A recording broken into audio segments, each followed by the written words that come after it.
Welcome to Sravani's media. IAS అధికారి కాటమనేని భాస్కర్ దీర్ఘకాలిక సెలవు వెనుక అసలు కారణాలేంటి?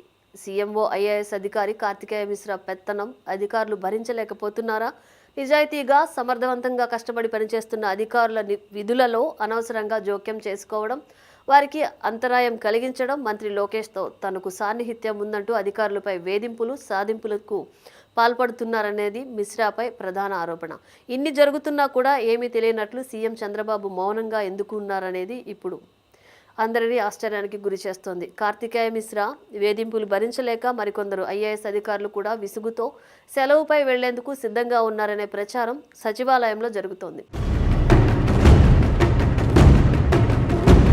సీఎంఓలో మిశ్రా పర్యవేక్షించే శాఖలలో పనిచేస్తున్న అధికారులలో ఏ ఒక్కరూ ఆయన వల్ల సంతోషంగా సంతృప్తిగా కూడా లేరట.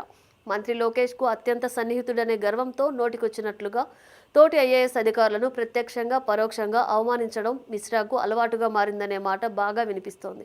అవినీతి ఆరోపణలతో పాటు అనేక అక్రమాలకు పాల్పడినట్లు విమర్శలు ఆరోపణలు ఉన్న వైసీపీ అభిమాన ఐఏఎస్ అధికారులతో సన్నిహితంగా ఉంటూ వారికి కీలక ప్రాధాన్యత పోస్టులను మంత్రి లోకేష్ సిఫార్సులతో ఇప్పించారన్న విమర్శలు కూడా వచ్చాయి.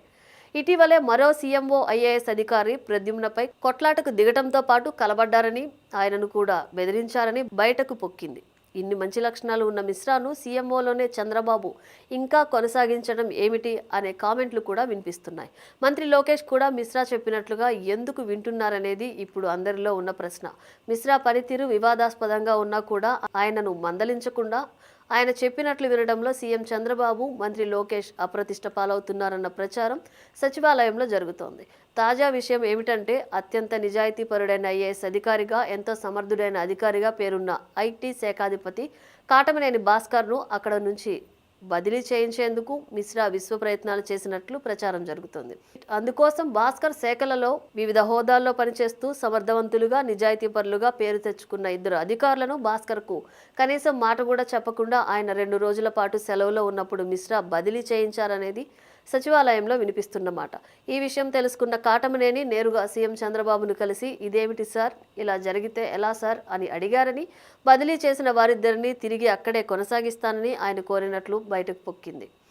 కానీ ఇంతవరకు ఆ ఇద్దరి బదిలీలను నిలిపివేయలేదు. అక్కడే ఉన్న కాలకేయుడు ఆ ఇద్దరిని మళ్లీ కొనసాగించడానికి ఒప్పుకుంటారా? మంత్రి లోకేష్ పైన ఒత్తిడి తెచ్చి అయినా సరే తన పంతాన్ని నెగ్గించుకునే పనిలో ఉన్నారేమో అనే మాట బాగా వినిపిస్తోంది.